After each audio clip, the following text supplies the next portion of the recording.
Dan kita Nur Adinah menemani kita dari daerah Tutong. Assalamualaikum Nur Adinah, selamat pagi. Waalaikumsalam warahmatullahi wabarakatuh. Hani dan juga Umu, selamat pagi dan apa khabar pada hari ini? Syukur Alhamdulillah dalam keadaan sihat, gembira, apatah lagi dapat bersua bersama dengan Nur Adinah pada pagi ini. Bagaimana dengan keadaan cuaca di daerah Tutong hari ini? Baik, keadaan cuaca di daerah Tutong dalam keadaan yang baik dan juga cerah sahaja pada pagi ini ya. Alhamdulillah. Adina, tadi seperti tadi kami bertanyakan kepada Espalini mengenai tradisi keluarga yang diamalkan pada bulan Ramadan, dan bagaimana pula dengan Adina?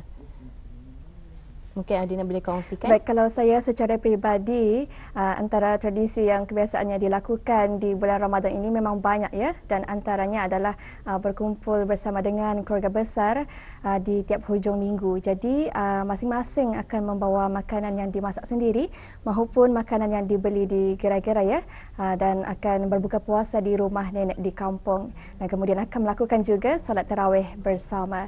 Jadi alhamdulillah di bulan Ramadan inilah kita lebih banyak memiliki banyak peluang ya, dan juga waktu untuk lebih dekat lagi bersama dengan keluarga tercinta. Tepat sekali. Terasa kemeriahannya bersama dengan keluarga Nur Adinah. Pasti tidak sabar untuk melangkah ke bulan Ramadan, mengeratkan lagi silaturahim bersama dengan keluarga. Mungkin kadang-kadang jarang kita ni kan berkumpul bersama, apatah lagi kalau terdapat suatu keluarga yang besar seperti Adinah katakan tadi. Jadi sebenarnya tidak sabar juga ni Nur Adinah ingin mengetahui apakah antara bahan visual dan mungkin info semasa yang akan dibawakan. Kita serahkan kepada Nur Adinah. Silakan. Baik, terima kasih Hani dan juga Umu. Bismillahirrahmanirrahim. Assalamualaikum warahmatullahi wabarakatuh. Selamat pagi dan juga salam sejahtera Auda. Alhamdulillah bersua kita kembali hari ini, dan terima kasih atas kesetiaan Auda menyaksikan Rampai Pagi menerusi lintas langsung dari daerah Tutong. Dan sebagai perkongsian bersama Auda, keadaan cuaca di daerah Tutong dalam keadaan yang baik dan juga amat mengizinkannya pada pagi ini. Jadi diharapkan semoga segala urusan yang hendak Auda lakukan hari ini akan dipermudahkan dan juga dilancarkan selaras dengan perancangan yang Auda harapkan. Pada seperti biasa dalam pendekatan kita pada kali ini akan dikongsikannya beberapa makluman beserta dengan bahan visual yang akan dapat kita saksikan bersama sebentar sahaja lagi. Tapi sebelum itu Auda ingin dikongsikan terlebih dahulu beberapa makluman mengenai acara yang akan berlangsung di sekitar kawasan daerah Tutong. Iaitu pada hari ini Jumaat 8 Mac 2024 akan diadakan ceramah ahlan wa sahlan ya Ramadan yang akan disampaikan oleh Ketua Bahagian Imarah Jabatan Hal Ehwal Masjid Ustaz Haji Fansuri Syarimi bin Muhammad Ali, di mana Auda orang ramai adalah dialu-alukan untuk ikut serta mendengar ceramah ini yang akan mengambil tempat di Masjid Pengarah Muda Abdul Wakil Kudang daerah Tutong, dan insyaAllah akan bermula pada jam 11.45 pagi. Dan untuk seterusnya Auda, pada hari ini juga 8 Mac 2024 akan diadakan ekspedisi kayak belia sempena sambutan Hari Kebangsaan kali ke-40 tahun 2024, di mana ekspedisi ini akan mengambil tempat di Pantai Seri Kenangan daerah Tutong, dan insyaAllah akan bermula pada jam 2 petang. Manakala Auda, untuk makluman yang seterusnya, pada hari Sabtu 9 Mac 2024 akan diadakan kuliah sempena menjelang Ramadan yang akan disampaikan oleh Haji Muhammad Aidil Sofian bin Yasin dan juga Imam Haji Mahri bin Haji Metusin, di mana orang ramai juga adalah dialu-alukan untuk ikut serta mendengar kuliah ini yang akan mengambil tempat di Balai Ibadat Hajah Aminah Kampung Lomayan, dan insyaAllah akan bermula selepas solat fardu maghrib. Itulah antara acara akan berlangsung pada hari ini dan juga esok. Dan untuk seterusnya kita akan beralih untuk mengikuti satu bahan visual yang telah pun kami sediakan untuk Auda bagi edisi hari ini. Silakan.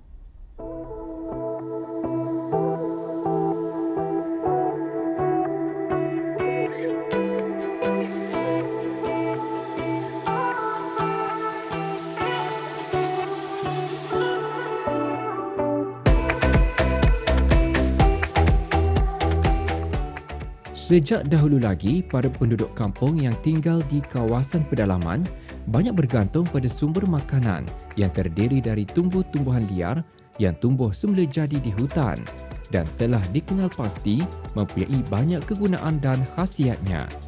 Tidak terkecuali dari tumbuhan rotan yang merupakan tumbuhan dari kawasan tropika tanah rendah yang lembap dan endemik di Kepulauan Borneo. Di negara ini ia turut disebut rotan air, atau uai dapur bagi masyarakat dusun dan saintifiknya pula dikenali sebagai Demonarops visa yang mampu tumbuh sehingga 30 meter tinggi dan mempunyai batang yang berduri-duri. Tumbuhan yang tergolong dari keluarga Arsaceae adalah sejenis tumbuhan palma yang menghasilkan buah yang dapat dikonsumsi dan tumbuh mengikut pada musimnya. Selain tumbuhan ini juga mudah untuk tumbuh di kawasan tanah paya. Biar penonton, masa ni kami masih lagi mencari umbut rotan dan difahamkan bahawa umbut rotan ni ia sebenarnya memang memerlukan tenaga yang banyak untuk kita ni mengambil ke dia dan karakteristiknya juga ia berduri tu Babu. Jadi kita ni perlu berhati-hati dan kalau dilihat juga tu Babu sudah memegang rotan tapi ni kirakan rotan yang dimaksudkan ke atau ni rotan jenis lain lagi macam mana? Rotan ni ia lagi tani ambil umbutnya. Ni ada umbutnya ni. Ini batangnya kan, batangnya ni berguna kan buat bingkai tekideng. Macam-macam ada gunanya. Okey, jadi rotan ni ia bukan saja umbutnya boleh dimakan, malahan juga ia punya kira batangnya tu boleh dimanfaatkan untuk membuat kraft tangan. Dan di belakang tu kami sudah nampak sudah rotan yang boleh diambil umbutnya dan umbutnya tu berada di pangkal atas.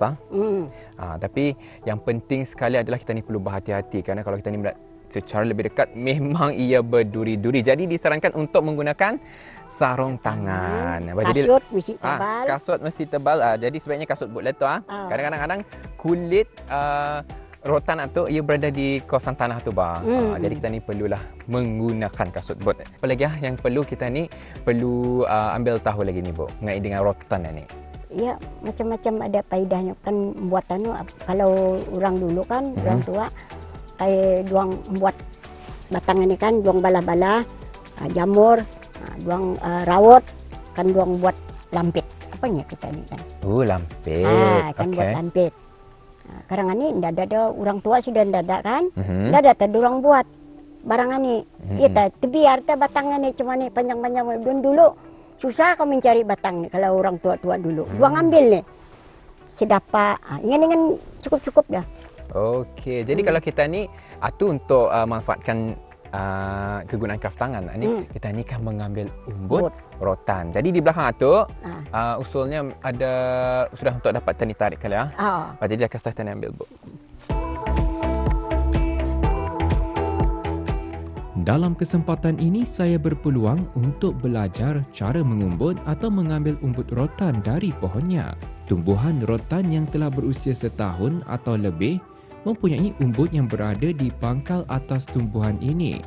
Oleh kerana umbut yang kami hendak ambil ini telah tumbuh tinggi dan menjalar ke pohon lain, jadi untuk mengambilnya agak sukar dan mencabar serta memerlukan tenaga dan stamina untuk menariknya. Dalam proses mengumbut ini, kulit batang pohon yang mempunyai duri-duri itu perlu dipisahkan dan dibuang terlebih dahulu. Untuk mengetahui kedudukan umbut pada tumbuhan rotan adalah dilihat pada buku yang ketiga dari pangkal atasnya dan setelah itu dipotong pada buku tersebut. Setelah dilepah kulit batang pohon menggunakan pemarang, barulah dapat diambil umbutnya yang berwarna putih dan lembut. Walau bagaimanapun perlu diketahui juga yang tidak semua jenis umbut rotan boleh dimakan kerana terdapatnya spesies tumbuhan rotan yang boleh menyebabkan keracunan. Hanya mereka yang mahir dan penggemarnya sahaja yang arif dan mengetahui mana yang boleh dan mana yang tidak boleh dimakan. Saya mulai aktif mengambil umbut tani lama sudahlah. Bukannya baru-baru, dari dulu sudah kami andang sudah mengambil barang ini, cara ini untuk sendiri. Kalau rajin membuat, kalau tidak untuk sendiri lah. Cara mengenali ia daripada ia punya pucuknya awal bulan mesti ngambil. Kalau tani ngambil musim bulan macam separuh bulan atunya orang, umbut tidak berapa banyak. Ada pulang umbut dah, tapi tidak memuaskan bah. Kalau awal-awal tu ada isinya. Ia ndak bermusim, suka-suka hati mau ngambil. Ia tumbuh tu ndak pandai putus. Sentiasa ada anaknya tu kan, biji anyu tadi, ia gugur, ia tumbuh sendiri. Sebabnya masa dulu kan dada keluar di kadai berjual-jual, dia paksalah berdekari mencari makanan sayur-sayuran di kampung. Itu sebabnya tahu barang itu boleh makan, dah boleh makan. Seboleh-bolehnya anak muda masa ini bolehlah mengenali barang-barang umbut di hutan ini. Anak-anak muda kalau boleh-boleh lah pesanan babu. Pasal barang ini payah bah di bandar-bandar ndak ada. Macam di kampung ini barang itu semua ada. Cuba rasa barang itu. Macam mana caranya ngambil barang ini? Susah mengambil. Orang anak muda sekarang ini kalau mana dong minat tu. Cuma lah kalau makanan. Bitik cuba makan barang itu. Secara alaminya, umbut rotan dapat dimakan begitu sahaja namun mempunyai rasa yang pahit dan kelat. Oleh itu, orang dahulunya menggunakan beberapa kaedah bagi membuang rasa pahitnya. Antaranya dengan menggunakan kayu api yang disusun rapi untuk membakar umbut rotan yang masih mempunyai kulit luarnya. Proses membakarnya tidaklah mengambil masa yang lama, lebih kurang 15 ke 20 minit sahaja mengikut pada kekuatan kayu arang. Dibakar keseluruhan batang umbut rotan tersebut sehingga air di dalam umbut keluar. Umbut rotan merupakan antara sayuran kampung yang amat digemari oleh orang-orang kampung pedalaman. Dalam bidang kulineri, pelbagai hidangan dapat diolahkan. Antara yang lazim dibuat oleh orang kampung dahulunya adalah membuat sambal umbut rotan bakar. Bahan-bahan diperlukan adalah seperti belacan, bawang merah yang dihiris halus, udang kering, cili merah, perahan limau kasturi, garam, gula dan penambah perasa.